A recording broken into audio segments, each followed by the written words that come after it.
Hello, everyone. My name is Pankaj, and today we'll talk about mental models.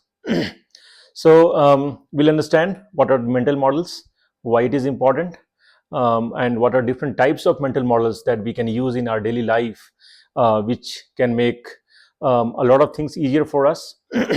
So let's first understand what are mental models.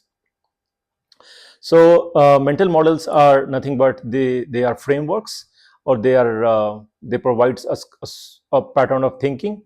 So mental models can be used in number of ways. So mental model you can use when you have to make decisions. It can help you solve complex problems. They provide you the framework to help you in a lot of complex situations. So mental model is basically a pattern of thinking which you can apply during a lot of scenarios in your daily life, when especially you're dealing with a lot of uncertainty, when you're trying to make decisions, when you're on the crossroads of making certain assumptions, or making certain decisions. And then mental models comes handy, and you kind of make use of that, and then it helps you come to the right decisions. Okay, so now we'll talk about what are different types of mental models. Well, to begin with, no, the very first mental model we'll talk about, and one of the famous one is first principle thinking. So, okay, so what does first principle mental model says that? So the first principle mental model states that you kind of break down the problem, or any situation or any complex scenario, to the most fundamental truths. You do not depend on the conventions, you do not depend on any analogies, but rather you kind of you break down the problems to the most fundamental truths. And then you kind of do the reverse engineering, and it starts kind of building up from those the building blocks that you have broken down the small components into. So um, to give you some perspective, a lot of scientists, entrepreneurs, businessmen, they use these first principle thinking to kind of solve very complex problem. One of the very famous example of that, Elon Musk used first principle thinking when he was building his company SpaceX, and he was trying to build rockets. So he did not depend on the existing conventions out there. He did not depend on all the analyses that were available at that point in time. So rather he kind of sit down and on the problems of building complex rockets, and he kind of broke down that into a very to their most fundamental levels, and then started building from up there, right? So he used that to solve a lot of problems. So you can use that also, first principle thinking, in your daily life. Let's talk about the another one. The another mental model is we have is called second order thinking. So what does second order thinking mental model states? So second order mental model states that um, when you make a decision, you not only understand the immediate impact of your decision, but you see the second grade or third grade impact of your decisions. You understand the ripple effect of your decisions that you make in your life. So many times what happens when we make decisions, we only think of the immediate outcomes, right? For example, somebody is thinking of changing job, or maybe being an entrepreneur, leaving job. So we just think of immediate impact, but when you're making the decision, you have to think not only just the immediate results, but the complete ripple effect of your decisions that might have a lot of impacts down there, right? So it simply states that do not just assume or think of your the immediate impact, but just think of the overall ripple effect of your decisions. So this is the second order thinking mental model. Well, the another important mental model we have is called opportunity cost. So what is the meaning of opportunity cost? So opportunity cost mental model states that uh, when when you're kind of making a decision, or when you're making a choice to go for certain thing or choose something, but it states that what you are missing when you're choosing something, right? When you're choosing something, you are missing something else. So the opportunity cost states that you have to, think on a lot of alternatives before you make your choices, or before you come to your decisions to choose something, because when you're making a choice for something, you're going to miss something else, right? So you have to weigh in the importance of the different alternatives that you have in your life. So this is called opportunity cost. When you're choosing something, you're of course losing something else. So this is very interesting and fascinating one, but it is important to kind of weigh in a lot of alternatives in our life when we are making a conscious choice for some decisions, or choosing something, right? So this is one. um, let's talk about another mental model. One of the mental model is Parkinson's law. So, what is this Parkinson law? So, well, Parkinson law states that um, the work expands to fill time available for that. So, what is the meaning of that? Well, if you're not setting aside a timeline or the deadline for your work, uh, your work kind of keeps on delaying. You may defer your work. You might procrastinate on your work. So, it is simply stating that um, if you set a realistic timeline or deadline for your work, then you make sure to complete your work within that timeline. So this is very powerful mental model, right?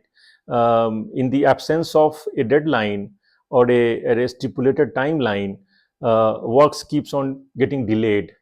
We keep on deferring the project. We keep on deferring the work. So it simply means that work gets completed on the within the time available for that. So if you make so it's weighing on the importance of setting the realistic and restrictive timeline and deadline. When you set that, then you make sure to complete your work or complete your goals within that timeline. So this is very powerful one. Another mental model we have is called Pareto principles. So what is Pareto principle? So this is also called 80-20 rule. So meaning of that mental model is that the 20% of your effort produces the 80% of your outcome. And this is very, very fascinating, right? So um, in a lot of things that we see, like when you're trying to build your muscles, build your health, when you're trying to build your company, you're trying to complete your goal. So a lot of time, the kind of 20% effort, the most important effort that we put in, produces the 80% of the outcome. So it states the importance of powerful alternatives, or powerful the powerful the impactful efforts that we have to put in, so that it can maximize your output, it can maximize um, uh, your outcomes. So this is very powerful mental model. You can choose to focus on the most impactful um uh, efforts, so that it can produce the most impactful outcomes for your project, or for your goals, right? The another mental model is confirmation bias. So confirmation bias is about we pay more attention to the information which confirms our biases, which confirms our beliefs, and we ignore the conflicting data. So it accounts for human irrationalities, and it simply states that as a human, we tend to kind of focus more on something which we internally believe, right? Even though the data says otherwise. And a lot of people kind of give into that confirmation bias without realizing it. So this is one of the powerful mental model. It is of utmost importance that we focus more on the data and the evidence that is available, and not kind of conforming to our internal biases, or the beliefs that we hold, right? um, okay, let's move on. So another important and fascinating mental model is the sunk cost fallacy. Okay, so this is a very interesting name. So what is the meaning of sunk cost fallacy? So sunk cost fallacy states that we continue to invest in something just because we have put a lot of resources into that, instead of cutting losses, right? So it helps us avoid additional decisions that we make. So So let's take an example for that. You're let's say you're preparing for an exam or some certifications or something, and let's say you have invested almost an year, you have invested money to prepare for that. You have put in a lot of resources into that. uh, Even though you're not, let's say you're not able to clear that, or maybe somehow you're not able to get past to that certification or the exam that you're preparing for, but you're not thinking of alternatives, you're not thinking of giving up, or maybe uh, trying something else, right? You continue to put more efforts into that just because you believe that you have put in a lot of time, effort, resources into that effort. So this is the sunk cost fallacy. We must understand when to stop, and it's not about quitting, but it's about being rational about our effort and decisions, that where to put our efforts, time and money, and so that we can have the more important outcomes. Let's move to the new mental model, inversion. So inversion mental model states that instead of thinking forward, how can you avoid the failure, how can you avoid the bad outcome. So this inversion mental model helps you identify the blind spots.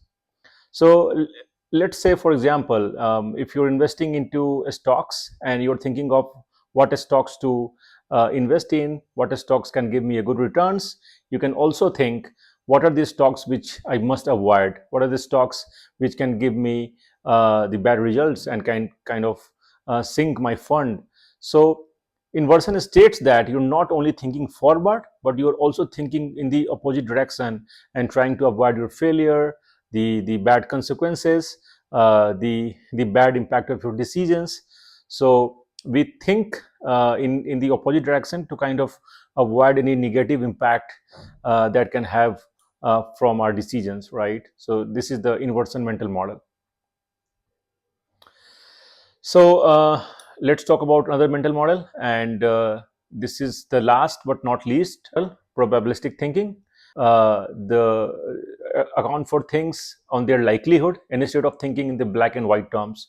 So when you're making decisions or kind of taking actions, you can think of on some probability or some certainty or the likelihood of the things or the events that can come across, or the events that can happen as part of your decisions or as part of your actions. So you're not thinking in terms of absolute or concrete, a very black and white terms, or you're not thinking in the very the totality of the results or the outcomes that can be produced, but you think, you weigh the outcomes based on their likelihoods or based on their probability, and then you make decisions. So it helps you avoid thinking in the black and white terms, and kind of make your decisions thinking around the things that might happen, might come true. So you kind of think around different alternatives while making decisions, but you're not being kind of very sure, very absolute, and think of the all the alternatives that might happen in this mental model. Yeah. So this is all about mental model. I hope that you will be able to apply some of the mental models in your daily life when you're coming across certain crossroads while making decisions, or in your daily life you can also use some of the mental models to make certain judgments, certain decisions with respect to your work, your financial decisions, or day to day judgments that you make. These mental models comes very handy, and it gives you it mental models are nothing but just a tool, right? So it gives you tools and perspective to think from different angles uh, before making final decisions, right? Yeah. So I hope this is helpful for you.